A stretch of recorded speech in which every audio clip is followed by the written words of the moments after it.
କିଛି ନୂଆ ଶିଖିବା, କିଛି ନୂଆ ଜାଣିବା, କିନ୍ତୁ ବୁଝିବା, ପଢିବା ଏବଂ ପ୍ରୟୋଗ କରିବା, ସେଇଟା ହେଉଛି ଓଡ଼ିଆ ପାଠଶାଳାର ପ୍ରଚେଷ୍ଟା। ଆପଣମାନଙ୍କୁ ସମସ୍ତଙ୍କୁ ସ୍ୱାଗତ। ଓଡ଼ିଆ ପାଠଶାଳାକୁ ଚାଲନ୍ତୁ। ଆଜିର ଭିଡିଓରେ ସମ୍ବିଧାନ ଦିବସ ବିଷୟରେ କଥା ହେବା। ପ୍ରତି ବର୍ଷ ନଭେମ୍ବର 26ରେ ସମ୍ବିଧାନ ଦିବସ ପାଳନ କରାଯାଏ। 1949 ମସିହାରେ ଏହି ଦିବସଟିରେ ସମ୍ବିଧାନ ସଭା ଦ୍ୱାରା ଭାରତର ସମ୍ବିଧାନକୁ ଗ୍ରହଣ କରାଯାଇଥିଲା। ଗଣତନ୍ତ୍ର ଦିବସ ଭାବରେ ପାଳନ କରାଯାଉଥିବା ଜାନୁଆରୀ 26, 1950ରେ ସମ୍ବିଧାନ କାର୍ଯ୍ୟକାରୀ ହେଲା। ପ୍ରଧାନମନ୍ତ୍ରୀ ନରେନ୍ଦ୍ର ମୋଦିଙ୍କ ଅଧୀନରେ ଭାରତ ସରକାରଙ୍କ ଦ୍ୱାରା ଆରମ୍ଭ ହୋଇଥିବା 2015 ମସିହାରେ ସମ୍ବିଧାନ ଦିବସ ପ୍ରଥମେ ପାଳନ କରାଯାଇଥିଲା। ଏହି ଦିବସଟି ହେଉଛି ଭାରତର ସମ୍ବିଧାନ ଏବଂ ଏହାର ମହତ୍ତ୍ୱ ବିଷୟରେ ସଚେତନତା ସୃଷ୍ଟି କରିବା। ଭାରତୀୟ ସମ୍ବିଧାନର ପିତା ଭାବରେ ଜଣାଶୁଣା ଡକ୍ଟର ଭୀମରାଓ ଆମ୍ବେଦକର ଡ୍ରାଫ୍ଟ କମିଟିର ସଭାପତି ଥିଲେ। ସମ୍ବିଧାନର ମୁଖ୍ୟ ବୈଶିଷ୍ଟ୍ୟ ଗୁଡ଼ିକ ହେଉଛି ଦୁନିଆର ଦୀର୍ଘତମ ଲିଖିତ ସମ୍ବିଧାନ, ଏକ ସାର୍ବଭୌମିକ, ସମାଜବାଦୀ, ଧର୍ମନିରପେକ୍ଷ ଏବଂ ଗଣତାନ୍ତ୍ରିକ ଗଣତନ୍ତ୍ର ପ୍ରଦାନ କରେ, ସମସ୍ତ ନାଗରିକଙ୍କୁ ମୌଳିକ ଅଧିକାର ଦିଏ।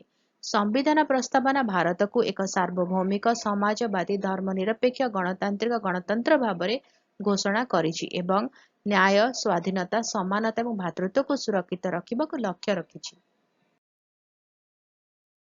ସମ୍ବିଧାନ ଗୁରୁତ୍ୱକୁ ଆଲୋକିତ କରିବା ପାଇଁ ସେମିନାର, କୁଇଜ୍ ଏବଂ ଆଲୋଚନା ପରି ବିଭିନ୍ନ କାର୍ଯ୍ୟକ୍ରମ ଆୟୋଜିତ କରାଯାଏ। ଶିକ୍ଷାନୁଷ୍ଠାନଗୁଡ଼ିକ ସାମ୍ବିଧାନିକ ମୂଲ୍ୟବୋଧ ଉପରେ ପ୍ରସ୍ତାବନା ଏବଂ ଅଧିବେଶନ ପଠନ କରନ୍ତି। ଏହି ଦିନ ନାଗରିକମାନଙ୍କୁ ସମ୍ବିଧାନରେ ଦର୍ଶାଯାଇଥିବା ସେମାନଙ୍କର ଅଧିକାର ଏବଂ କର୍ତ୍ତବ୍ୟ ବିଷୟରେ ମନେ ପକାଇଥାଏ। ବ୍ୟାପକ ସୁବିଧା ପାଇଁ ଆଇନ ଏବଂ ନ୍ୟାୟ ମନ୍ତ୍ରାଳୟ ଡିଜିଟାଲ ଫର୍ମାଟରେ ସମ୍ବିଧାନ ଉପଲବ୍ଧ କରାଇଛି। ସମ୍ବିଧାନ ବିବିଧତା ମଧ୍ୟରେ ଏକତାର ଧାରଣାକୁ ଗ୍ରହଣ କରେ ଏବଂ ସମସ୍ତ ନାଗରିକଙ୍କୁ ସମାନ ବ୍ୟବହାର ପାଇଁ ଏକ ଢାଞ୍ଚା ପ୍ରଦାନ କରେ।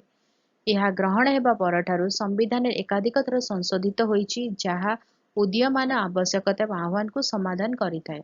ଭାରତର ଅନନ୍ୟ ସାଂସ୍କୃତିକ ତଥା ସାମାଜିକ ପରିସ୍ଥିତି ସହିତ ଖାପ ଖୁଆଇ ବିଶ୍ୱବ୍ୟାପୀ ବିଭିନ୍ନ ସମ୍ବିଧାନ ବୈଶିଷ୍ଟ୍ୟର ସମାହାର ପାଇଁ ଭାରତୀୟ ସମ୍ବିଧାନକୁ ପ୍ରଶଂସା କରାଯାଇଛି। ଭିଡିଓଟି କେମିତି ଲାଗିଲା ମୋତେ କମେଣ୍ଟ କରିକି ଜଣେଇବ। ଯଦି ଭଲ ଲାଗିଲା ଟିକେ ଲାଇକ୍ କରିଦିଅ, ଭିଡିଓ ଆମ ସହିତ ସେୟାର କର। ଚ୍ୟାନେଲରେ ଯେଉଁମାନେ ଭିଡିଓ ଦେଖୁଛନ୍ତି ଏପର୍ଯ୍ୟନ୍ତ ସବସ୍କ୍ରାଇବ କରିନାହାନ୍ତି, ଚ୍ୟାନେଲକୁ ପ୍ଲିଜ ସବସ୍କ୍ରାଇବ କରି ବେଲ୍ ଆଇକନ୍ ପ୍ରେସ୍ କରି ଅଲ୍ ନୋଟିଫିକେସନକୁ ଅନ୍ ରଖିଥାଅ। ଭିଡିଓ ଅପଲୋଡ ହେଲେ ନୋଟିଫିକେସନ ପହଞ୍ଚିବ, ଆମେ ମିଶିକି ପଢିପାରିବା, ବୁଝିପାରିବା ଏବଂ ଜାଣିପାରିବା। ତାହେଲେ ଦେଖା ହେବା ଆଗାମୀ ଭିଡିଓରେ। ଭଲରେ ରୁହ, ସୁସ୍ଥରେ ରୁହ, ମୋତେ ଅନୁମତି ଦିଅ। Bye bye.